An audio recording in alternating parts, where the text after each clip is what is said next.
What's up, guys? This is the Alpha AI here with another walkthrough video. Today I'm going to be showing you the first boss fight. Now, there's a challenge for every boss fight you go through. Every boss gives you something when you complete the fight, be it a weapon, a shield, a ring, or an amulet, doesn't matter. All the bosses give you something. Usually they'll end up being socketed, so you can imbue them with a rune later on. But if you know what their challenge is, how to complete it, and if you successfully complete it, you get an enhanced version of whatever they happen to give you. Now for this boss fight, I'm going to use the Ehir sword, and I'm not going to use any of my armor.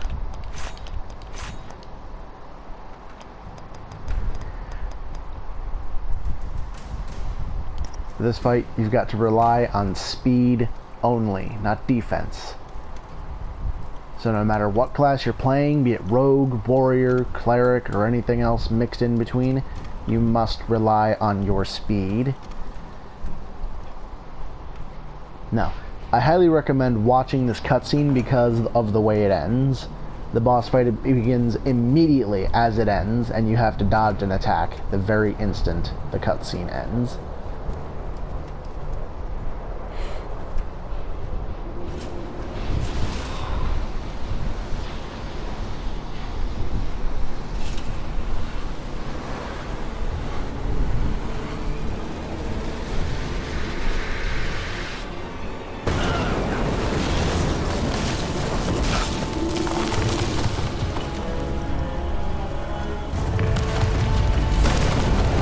There's the big guy.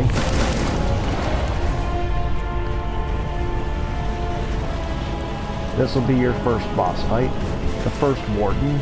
Later on, these guys will be commonplace, but for now, he's a boss. So, don't take him lightly. You're going to want to roll a lot during this fight. During the first stage of his attack, as you'll notice, he's got 3 notches in his health bar. Each notch indicates a new stage. New strategies will need to be used at each one. During the first stage of his attack, he's only got 3 attacks. He's got this, where he sprints forward and tries to shield bash you, which can be easily dodged by rolling. He has this, which you'll want to exploit. It's a ground slam, which you exploit by hitting once or twice. And then third, he has that, which usually leads into a 4-hit combo, depending on how close you are. Once he lands his ground pound attack, you're going to want to get in and hit him as many times as you can.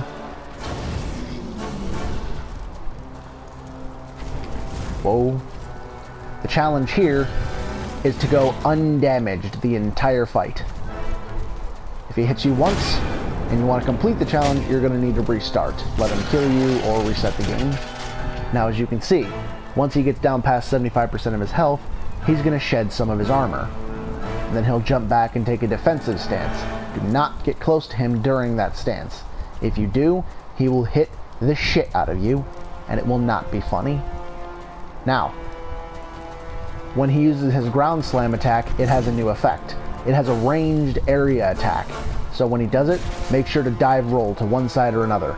Otherwise, you're going to get hit no matter how far away from him you are. Like so. But still, you're going to want to exploit it and hit him as many times as you can. If you get a good 3-4 hits in, you should be able to get him down pretty easily. Once you get him past 75% health, make sure to keep a considerable distance from him.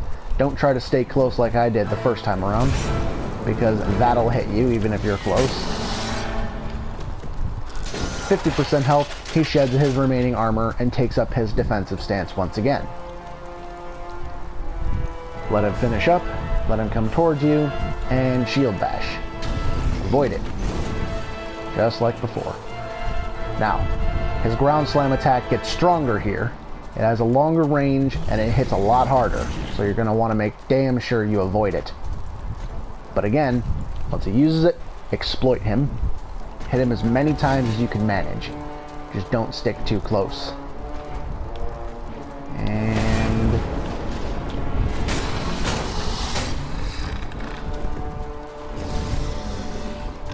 one more go with that, and I should have him down to 25%. Now, take note here, once he hits 25%, he's going to get rid of his shield, so no more of that shield bashing. He will still do the ground pound, and he will still do the 4-hit combo I mentioned earlier. But he'll also unlock a new combo that you're going to want to run away from. He'll do it instantly upon losing his shield.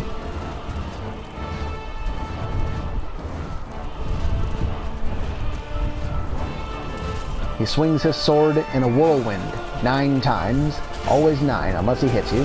Whoa. Didn't expect him to do that. Almost hit me there. If he misses, usually he'll do this again. It closes a lot of distance between you and him, so make sure to keep even more than he can close. Stick a medium distance from him. Should do the ground pound, dive roll, and get back in.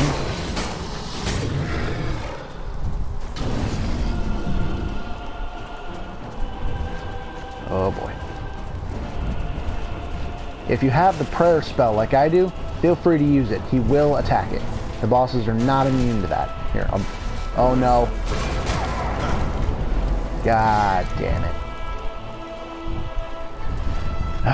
Well, I'm going to restart the boss fight because I want the weapon. Just for principle's sake, I'm using agility weapon so I can't use it, but I want it to have it.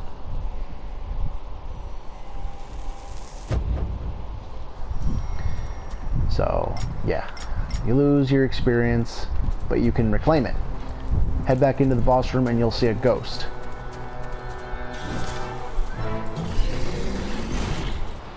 Pick it up and you'll get your experience back.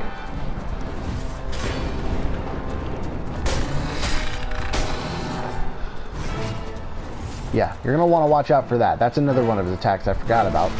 If you stay too close, he'll swing his shield and stun you, and then he'll slash the hell out of you. That does a lot of damage. That right there doesn't do any damage, just like if he runs and shield bashes you. Neither of those do damage, they just kind of knock you back. Make you have to recover. They're a hindrance, but they don't hurt you.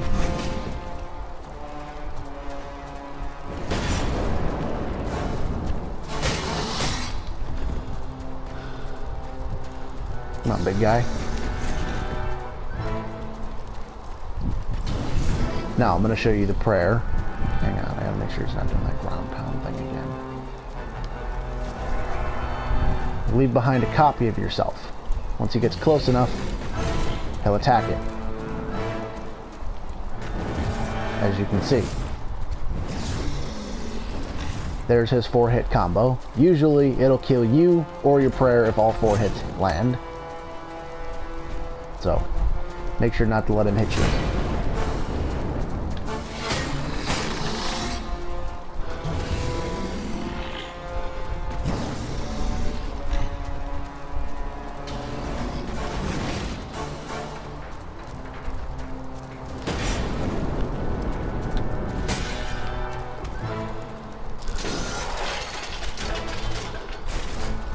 There he goes again. Already down to 50%.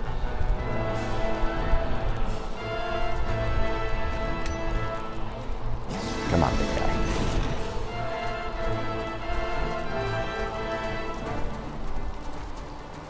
Yeah.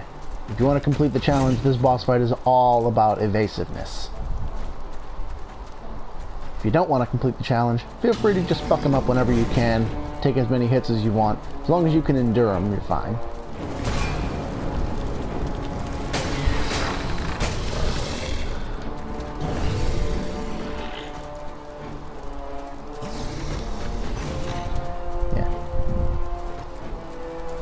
Fun game. I really like playing it. Be aggravating sometimes, but what game doesn't? What game isn't? My bad. Now, once he does this, if you're too close, you're going to want to run. Unlock from him and run. Stick to a medium distance. Try to get him to do the ground pound attack. And roll.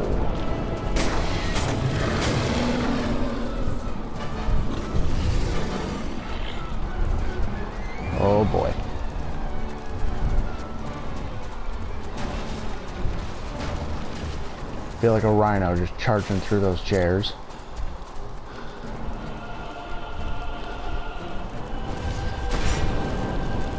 And that's it.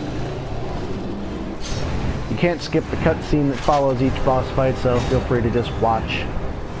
Your character Harkin will be hit by magic orbs of demonic energy. Puke up a little bit of blood. And that'll reward you with the experience you deserve for defeating the boss.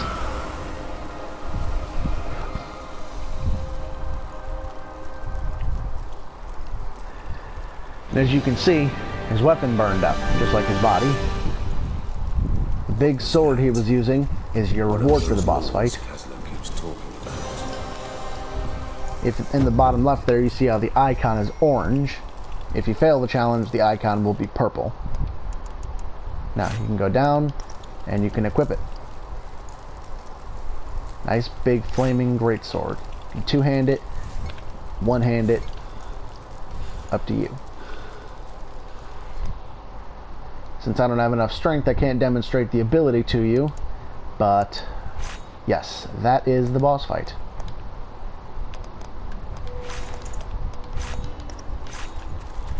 Now, these are save crystals.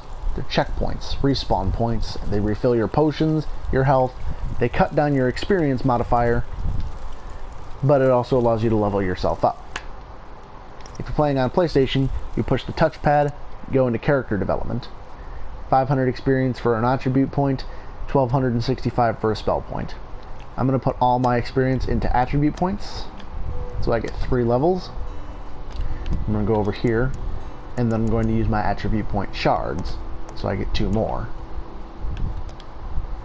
Now, I'm going to increase my vitality, my faith, and my agility. Agility increases damage with fast weapons like daggers, fists, stabs, certain stabs. Vitality and faith increase your health and magic respectively. Faith also increases your damage with faith-based weapons. Go ahead and stock up on your potions if you used any during the fight. Feel free to head over here if you want to hear Harkin yell for Caslow. This is where he went flying. Damage.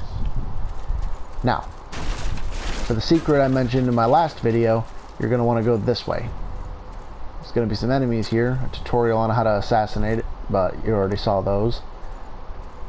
Sneak up behind him, and voila. Daggers and fist weapons do much more damage than other weapons when you're using an execution. Banishing the god, the 3 men that were known as the Judges parted ways forever. Apart from their common goal, they were very different in every possible way. 3 statues Opening this chest will give you one of the 2 alternate armor sets belonging to either the warrior or the cleric. These statues hold a secret, as if it were their heart. This is the warrior armor. But it is retained big by steel the stone. plate with a nice cape. Only the shard of heroes could make that heart beat, and only an unearthly force could tear it out. Down here you'll see another marauder. You're going to need to kill him.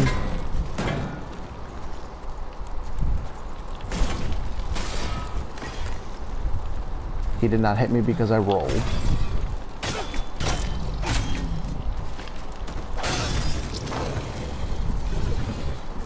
If he drops anything, go ahead and pick it up.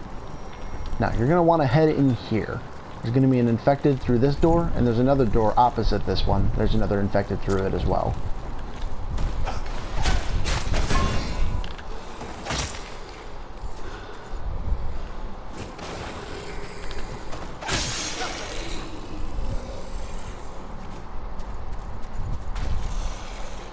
Open this chest up, and you'll receive your first weapon.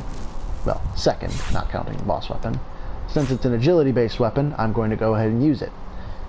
All characters start with a minimum of 8 agility, so since it's strong and it's fast, feel free to use it yourself. I really like stabs. We can't stand against such forces much longer. We must find a place to hide. Now, the cellar I mentioned earlier, filled with high-level enemies, you can find the only entrance is through here. As you can see, the wall is cracked. You need a shield to get in. Run towards it, raise your shield with L1, and voila. I'm not going to go through there because I guarantee that I'll die. But as you can see, that pulsing green thing right there, the abdomen of a gigantic spider. I believe there's 5 of them in that area.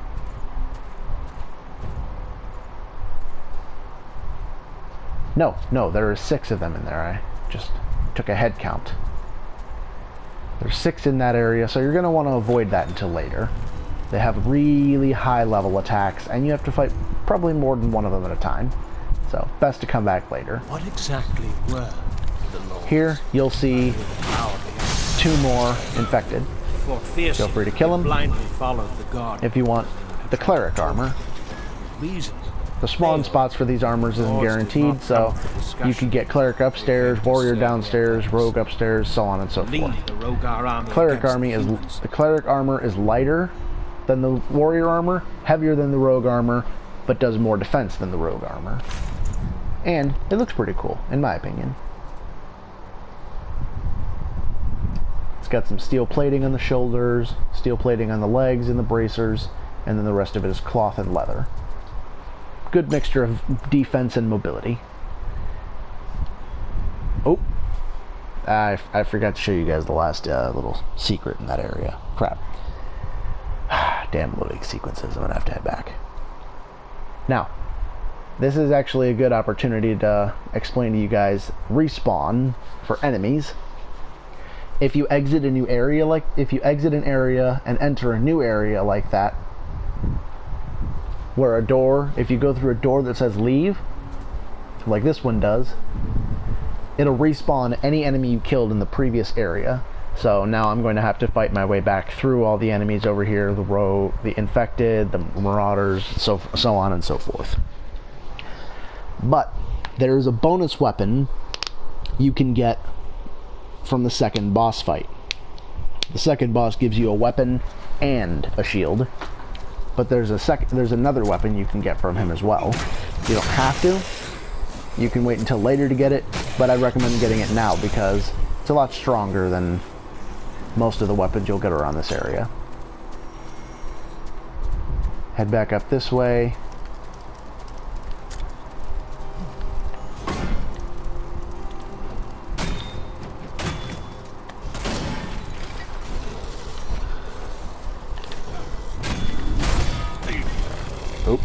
You got me. Kill him. Kill him. You'll see an item here. Can't roll, you gotta run and jump.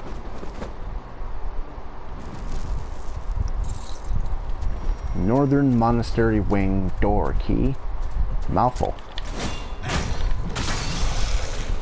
But it's an important key. It is essential for one of 2 things. Whoa, why are they down here?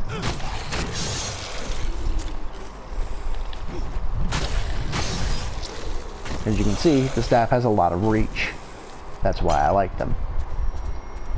Heading back up this way, now that you've got the key, you're going to want to head back here to where you started the game. Run past the dead bodies. Ignore him, and you're going to want to jump back over here. If you noticed in my first video, there's a door with a bar across it here. Jump across the gap and use your new key to open it up. Inside, you'll see this item. It's a quest item called the Shard of the Heroes. Pick it up. And then, not sure if this works. Oh, look at that. Sneak up behind this guy here, and boom. Fairly certain he's dead, but maybe not. Nope, guess not. Now he is. Not gonna fight my way back through all these enemies over here.